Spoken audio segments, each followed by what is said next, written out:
saludo al nuevo superintendente de salud, el exalcalde Daniel Quintero. Don Daniel, bienvenido y aprovecho para desearle muchos éxitos en su nueva labor. Julio, muchas gracias a ti, gracias por esos deseos. Si a mí me va bien, le va bien a los colombianos. Yo sé que en este momento hay un niño en algún hospital de Colombia que está esperando una medicina que no llega y por eso no es tiempo de discurso, sino de ponerse a trabajar para proteger la vida de los niños, que los medicamentos le lleguen a todos los pacientes en el país y cazar la corrupción de un sistema heredado, un sistema que viene con problemas de hace varias décadas y donde la corrupción es increíble y por eso vamos a utilizar tecnología, rastreo de datos, inteligencia artificial para que no se desvíe un solo peso de la salud. Usted llega hoy a su oficina, no sé si ya está en su oficina, y en el escritorio tiene una cantidad de carpetas con una cantidad de problemas, entre otros los que acaba de mencionar. ¿Podríamos decir que su prioridad es resolver el tema de la nueva EPS?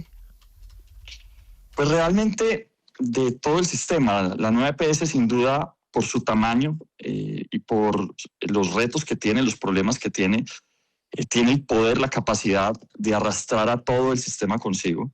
Pero realmente lo que tenemos es un problema estructural donde todas las EPS en el país, en un modelo que viene desde la Ley 100, que ha creado unos incentivos terribles, pues vienen fallándole a los colombianos. No hay EPS en el país de la que yo me pueda sentir orgullosa en este momento, de que pueda decir que lo está haciendo bien. Todas las EPS tienen PQRs creciendo de forma masiva.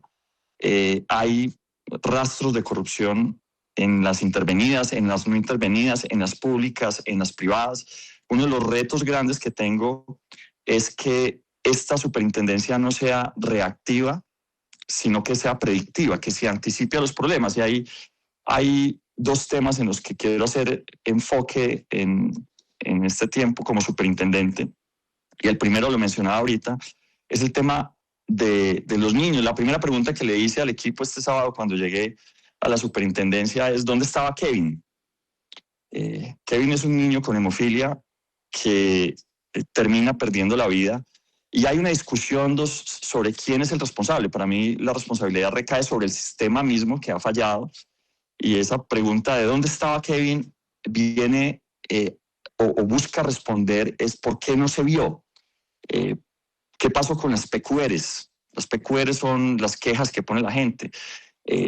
¿Por qué no le estuvimos haciendo seguimiento previo? Si tenemos 500 personas con hemofilia en el país, ¿por qué no nos anticipamos? ¿Por qué no les damos medicinas de reserva? De modo que si llega a haber algún problema, en este caso la familia viajó y entonces hubo un problema de comunicación con la familia, hubo al mismo tiempo un cambio de operador, pero no, ¿por qué no le anticipamos medicinas a esos niños que tienen condiciones y medicinas y requieren medicinas que son vitales para su vida?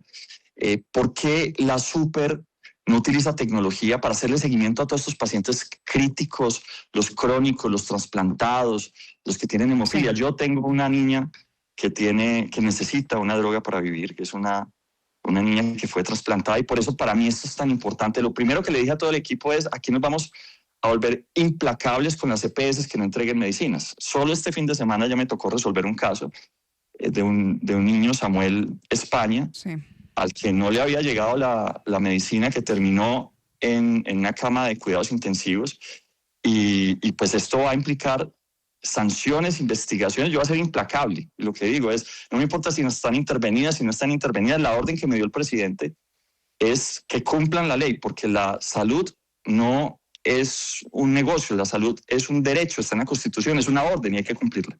Claro, y por supuesto, usted lo dice, necesitamos como país que a usted le vaya bien en ese cargo. Sin embargo, no podemos dejar de preguntarle por unos temas que son importantes para dar claridad frente a la preocupación que tienen hoy muchos colombianos por su nombramiento. Antes de regresar justamente a las tareas y a las enormes responsabilidades que usted tiene en este cargo, sí quiero preguntarle por esos cuestionamientos que enfrenta de presunta corrupción en su gestión como alcalde de Medellín, los líos judiciales y disciplinarios que enfrenta, porque esto esto para muchos no es garantía de una buena gestión en un momento de crisis para el sistema de salud. ¿Usted cree que realmente era la persona que necesitaba la Superintendencia Nacional de Salud para atender esta enorme crisis cuando tiene que estar también dedicado a defenderse de todos esos procesos en su contra?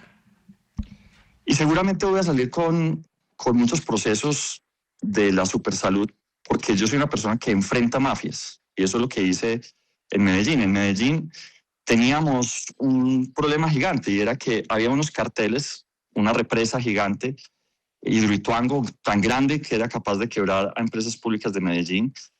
Colapsó después de que le bajaron la calidad a los materiales, a los aceros, a los concretos, y causó unos daños ambientales. El día de ayer, 7 imputados de la administración de Federico Gutiérrez por Hidroituango precisamente. ¿Y quién denunció eso? Lo denuncié yo. Me dijeron, lo van a perseguir, lo van a amenazar. Va a ser el resto de su vida la persecución más grande del mundo. Hoy yo tengo, sin duda, una investigación, un proceso en la Procuraduría. Solo eso tengo yo, y a pesar de la pelea que me di. Ahora, ¿qué voy a hacer acá? Yo voy a crear 2 cosas. Yo voy a crear en la super lo que he llamado el superdefensor, que es lo que le he mencionado en relación al tema de los niños, que es algo que tengo en el corazón y en el alma, y lo voy a luchar, que las medicinas le lleguen a todo el país, que a las IPS les paguen, que las EPS no se queden con la plata y no la jineteen, que no la utilicen para apalancar sus propios negocios. A esa parte de buscar los recursos le ha llamado, bueno, la de los usuarios, la del superdefensor, y la de cazar a los corruptos, el supercazador. Y yo lo hago sin miedo. Yo no me vendo y no me entrego. Y por eso me pusieron en este cargo el señor presidente, que sabe, él también fue alcalde y sabe que cuando uno enfrenta a las mafias, pues lo persiguen. Sí, señor superintendente Quintero, su llegada se da justo cuando el gobierno insiste en una reforma a la salud que pues ha dividido al país, y la pelea con las EPS pues no es un secreto absolutamente para nadie. Muchas de ellas hoy están al mando del mismo gobierno por la vía de la intervención. Y usted también ostenta el polémico rótulo de pues ser muy criticado incluso dentro del mismo progresismo, dentro de los mismos aliados del gobierno nacional. ¿Usted le puede garantizar al país que usted va a ser un superintendente independiente, incluso si debe hacerlo contra el Ministerio de Salud y no un operador político? Yo le voy a contar las cosas que estoy haciendo en estas primeras 72 horas, antes de hablar de la reforma de la salud, de nuestra visión sobre el tema de la salud. He convocado a los interventores para hoy, no para mañana. Quiero ver los estados financieros, los reales, no los que presentan en público. Ordené a la delegada de medidas especiales una auditoría para saber si todas las decisiones que se han tomado en los últimos meses han sido técnicas o políticas. Yo no vengo a proteger a nadie, ni siquiera a los interventores que hayan sido nombrados en este mismo gobierno, porque el presidente me ha dado la orden de que se cumpla su instrucción. Él ha sido, claro, él es un defensor de la salud. Tenemos el presidente, yo diría, en la historia que más ha defendido los intereses del pueblo, que le ha subido el salario a la gente, que está pensando en la pensión de los abuelos, pues también está pensando en la salud. Y este gobierno, y lo sabe Colombia entera, heredó una salud llena de problemas. Desde que se creó la Ley 100, se le entregó la salud a clanes político-empresariales regionales que de un día a otro, y sin ningún control, pasaron a manejar cientos de billones de pesos, se tomaron la contratación de los servicios de la salud, de los hospitales. Eso les permitió desviar la contratación a sus propias empresas sin control alguno, y además lo dedicaron para construir edificios, campos de golf. Eso ha creado unos intereses o unos incentivos perversos. Las EPS en Colombia, debido a que tienen un negocio de retención, a ellos les conviene mantener la plata, no pagarla a las IPS, y las IPS sufren en Colombia, y por eso es que vemos IPS quebrándose, cerrando servicios todo el tiempo. Al mismo tiempo, el hecho de que su utilidad dependa de que no presten servicios, es decir, entre menos servicios presten, pues la EPS termina ganando más plata. Eso hace que entonces tengamos las PQRs y tutelas disparadas. y al mismo tiempo, por inducción al menos, ellos logran a través de integración vertical, entonces decidir a quiénes se contratan. Y eso ha creado unas cartelizaciones territoriales que quiebran a las IPS pequeñas y que permiten que ellos terminen luego entonces definiendo cuánto se cobra por servicio. Hay mucha corrupción en el sistema, yo voy a perseguir esa corrupción y lo voy a hacer, entre otras, y estoy convencido de que esa es la razón por la que el presidente me nombra, porque soy un experto en tecnología. Y si hay algo que podemos hacer hoy realmente para encontrar, para meternos en las sombras de las EPS, es utilizar rastreo de datos, inteligencia artificial, cruzar información de MIPRES, de LADRES, de interoperabilidad en general, y les digo y les aseguro que vamos a encontrar hasta el último peso. Yo soy experto en eso y les aseguro que la UPC alcanza si la plata no se la roban, si no hacen recobros 2 y 3 veces, si las carteras no cobran coimas del 7 y el 20%, si las facturas no son a mano todas como ocurren en muchos casos, si los interventores no son de padrinos políticos. Vamos a meternos con toda. Sí, señor. El presidente ha denunciado a los interventores, inclusive los denunció por ser amigos de Laura Sarabia en su momento, en un consejo de ministros. Pero usted llega a su oficina hoy y se enfrenta con un chicharrón complicado. Es que los funcionarios de su propia superintendencia, es decir, los técnicos especialistas del tema, enviaron una carta a la superintendente saliente diciéndole que la intervención de la nueva EPS había sido irregular. No sé si fue la palabra irregular, pero más o menos. Es decir, que no se ajustaba a los términos de las intervenciones. ¿Usted ahí cómo va a manejar ese tema que lo tiene dentro de su propia oficina? Ese es Julio, un chicharrón, llamémoslo, de papeles, pero no de propósito. Después de hablar con varios de ellos, coinciden en que sí debe haber intervención, que debe continuar, y que el tema es un tema procedimental, que no se siguieron los pasos adecuados. Vamos a hacer una mesa para procurar resolver eso, pero lo que digo, no es el propósito, no es que ellos dijeran que es que no debe haber intervención en nueva EPS, no, tiene que haber intervención en nueva EPS, porque imagínese usted, Julio, donde se liquide nueva EPS en el 45% del país, nueva EPS es la única EPS, o es casi la única EPS. Entonces sería una locura, y ellos lo entienden así, lo saben así. Lo que quieren, y estoy de acuerdo con ellos, es que se cumplan unos procedimientos y vamos a acompañarlos en ese proceso. Señor superintendente, hablemos de la unidad de pago por capitación, que básicamente es lo que se paga por la salud de cada uno de los colombianos en el país. ¿Hoy en día es suficiente o se le debería hacer un ajuste? Pues la superintendencia no define la UPC. Lo que sí hace la superintendencia es que vigila uno que a los pacientes se les atienda, y por eso lo que les decía, vamos a crear un superdefensor, nos vamos a anticipar. Yo quiero que llamemos a los pacientes que reciben medicamentos, no para responder una queja, sino antes de que pongan la queja, decirle, oiga, ya llegó su medicina, conectarnos con MIPRES, con todas las tecnologías y garantizar que al niño le llegue la medicina. Conmigo eso va a pasar y yo me voy a meter con toda, y el que no lo haga lo vamos a sancionar. Sí, pero ¿alcanza o no alcanza? Segundo, si la plata no se la roban, si la plata la usan de forma adecuada. ¿Qué he notado en estos días? Digamos que he empezado a hacer ya el proceso de empalme y a revisar los indicadores.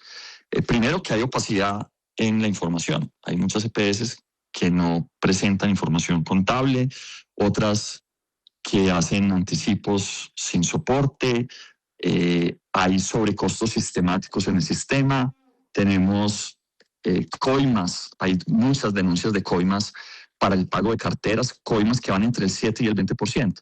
IPS fantasmas, vamos a crear un equipo literal de cazafantasmas, entidades territoriales que habilitan a IPS que no existen y que hacen ahí.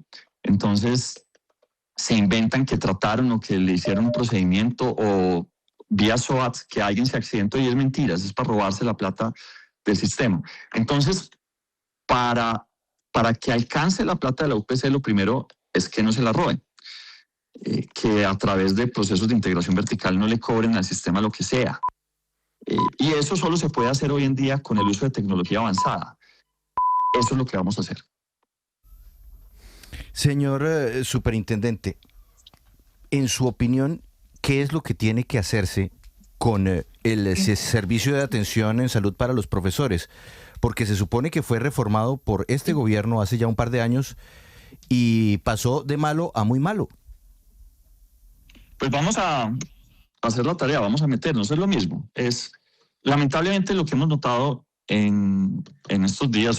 Me falta obviamente terminar el empalme, vamos apenas en un par de días de empalme, pero es que la orden del presidente no se ha cumplido. La orden del presidente es que se eviten los intermediarios, que se reduzca el número de intermediarios y que se ponga al paciente primero. Eso no está pasando, y que además se privilegie la red prestadora de la red pública. Eso no está pasando.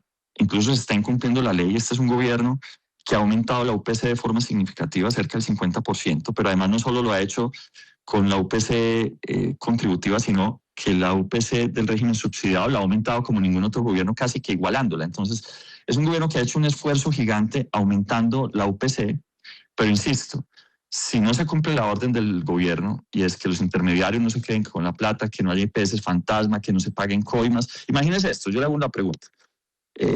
Si las coimas para el pago de cartera están entre el 7 y el 20%, ¿qué es lo que hay que hacer? ¿Aumentar la UPC o acabar con ese negocio de coimas para el pago de carteras? Ese es el fondo del problema del sistema de salud en Colombia. Yo diría, el problema del sistema de salud en Colombia, además de la corrupción, pues tiene que enfrentar unas realidades, y es quiénes están en los hospitales. Pues la gente que comió mal, que no tuvo acceso a agua potable durante décadas. Y eso es lo que está corrigiendo también este gobierno. Este es el gobierno que más inversión ha hecho en quitarle el hambre a la gente, en resolver el problema de los acueductos en todo el país. Y eso va a terminar resolviendo en parte el problema de la salud que hoy estamos enfrentando y que, como digo, es heredado. Él es el nuevo superintendente de salud, Daniel Quintero. Como dijo al comienzo de esta entrevista, superintendente, ojalá que le vaya bien, porque si a usted le va bien, mejora la salud de los colombianos. Ha sido usted muy amable. Muchas gracias, Julio. Un abrazo a todos.